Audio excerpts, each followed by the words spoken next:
What's going on? Matt Malatesta here. Locker Talk. We're with Coach Nathan Larned, Kinkaid. Coach, you just told me off screen that you have four little kids running around the house. You're playing a 1-on-4 defense. How is that going? Yeah, yeah, no, I mean, so my wife's a speech pathologist, and so she's got some stuff she's got to take care of with her caseloads. So she's on here about half the day, and then unfortunately the baby sleeps, a good portion of that. But then the other three are up and running all day, every day. So yesterday I literally had to just walk into my room and like lay down for 10 minutes and be like, "Y'all get out, leave me alone." So, uh, but Well, hey, I mean, you're kind of used to it with like probably 35 kids that you're coaching all the time. But, talk about with being off and not really being able to talk to your kids that much. What's been some of the biggest challenges so far? with everything, more time with family, more time to hang out with my own kids, but I do miss the Kinkaid athletes, and you know, this time of year is one of my favorite times of year because I get to go watch them play other sports and watch them compete. In baseball and track and lacrosse. So I got out there and got that last game in against Episcopal. Didn't go our way, but I really missed that. I really enjoy in the springtime being able to watch those guys do other things, and then of course we got our group that's going and lifting after school every day that doesn't do those other sports. So yeah, no, it's different. I try to send them messages and text a few guys, and then try to send them a message every morning on our huddle app, and hopefully encourage them to be better every day. And I'm sure some of them blow it off, and then others may take it in and say, "Hey, thanks, coach," and off to school they go. Some of your guys coming back for next year, y'all seem like y'all are in a pretty good spot, you know, as the season kind of comes. I don't know what's going to happen to it, but, talk about some of the guys coming back that you're kind of excited about. Yeah, so we've got 26 or 27 seniors, which is by far the most we've ever had. I think my first year when I was at interim, we had like 22 or 23. So to have that veteran leadership, and it's also a really good group as far as responsibility and leadership and work ethic. So it's a very special group. And I told them from the day they were freshmen, I was like, "Hey, this group is going to be have a great run at Kinkaid and have a lot of great memories, especially if they put the work in." So that group alone, just having that kind of leadership with over half your roster being seniors is encouraging. And then we got some young guys that are going to add some speed. Banged up this year with our speed guys. They're all up and running during track season, and looking really good. Setting personal records already, and we're going to just keep on growing on that. So, and I know they're out there working hard right now. Combine some leadership, combine that with our big linemen, with Cayman Duncan and Tommy Holstead and Ezekiel Evans leading the way. But 4 out of our 5 starting offensive linemen are coming back. We got some undersized guys that aren't recruitable kind of guys, but are tough, gritty kids that are going to play really well in the SBC. In Hunt Tower and Elliot Lee, those guys, Iglesias. So, and then our skill is as good as it's ever been.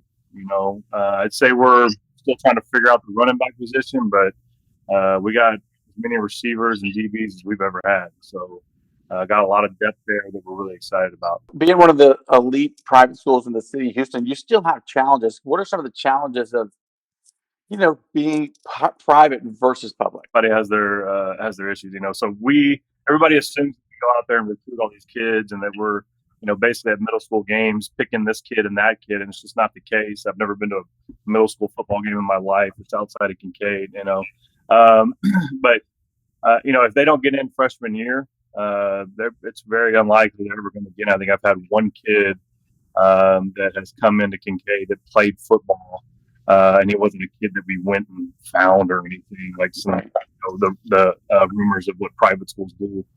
So we're a little different in that sense, that we don't take transfers that play, and but the good thing is we have a middle school program, and 80 to 85% of our kids come from that program. So we get them.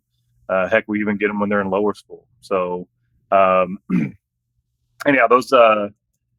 those are some benefits to it, having the lower school and the middle school on campus, kind of like a small town environment, but then also being able to bring in some fresh blood. But then like I said, the disadvantage is that you're a very high academic institution. Not everybody can get into, and we don't take transfers. So You took this head job over years back after being the interim.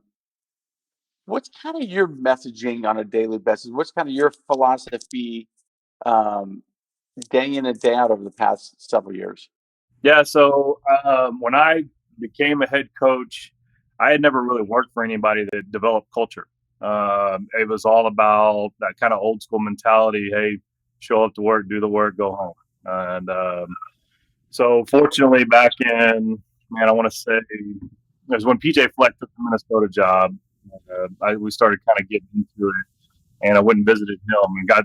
I was blessed to be able to sit down with him for about an hour and a half, talk about everything that he was laying out for the Minnesota program that he had used at Western Michigan, and then now was implementing there. And so we stole a lot of that. Took a lot of stuff from Focus 3 podcast, and, Tim and Brian Kite, and then a little bit of Urban Myers above the line. And so basically, a few years ago, we went to set goals, and we trimmed it all down to 2. And it's family, forget about me, I love you, and then we define that, in our meetings. And then we have the standard, which is everything, every day, every time. So just the little things matter. I mean, I think the kids will tell you that, there's a lot of people who talk about toe behind the line, touch the line, don't miss the line.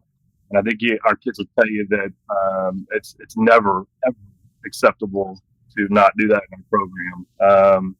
And that more importantly, when we know we got them, we know that we're going to be really good is when our kids start upholding each other to that standard. So I'd say those are our 2 things, family, unselfish behavior, servant leadership, and then the standard, which is, how you act, how you treat other people, how you respond to criticism, and then the effort that you give every single day. Are you upholding the standard? And they know what that means. And we talk about it all the time. We have family meetings every day during 2-a-days for 30 minutes to talk about everything outside of football. We don't talk X's and O's during those meetings. We gave that time to work on our culture and work on our brotherhood. And then every week on Mondays, we gave up another 15 minutes of film to do family meetings again. And like I said, we talk about nutrition, we talk about sleep habits, we talk about, anything under the sun, social media. We talk about, drug abuse, everything. When the Carolina stuff was going on, we opened up a forum and had a conversation about that. So it's about getting to know each other. It's about getting to know them beyond the game. And, I think if kids know that you truly love them and appreciate them for who they are, rather than just seeing them as a X or an O, then they'll play that much harder for you. And that's what you remember. You don't remember games and plays and stuff like that. You do some, but what you really remember is the locker room and the lessons you learned, and all the experiences you had with your brothers. There you have it, people. Coaches just don't coach. It's a full program, philosophy, systems in place, and it's always what I love about coaches is that they're always learning, and they're always kind of sponges when they want to learn from other coaches, which is really cool. So Yeah. this is our first installment of Coach's Corner, Locker Talk of Coach's Corner.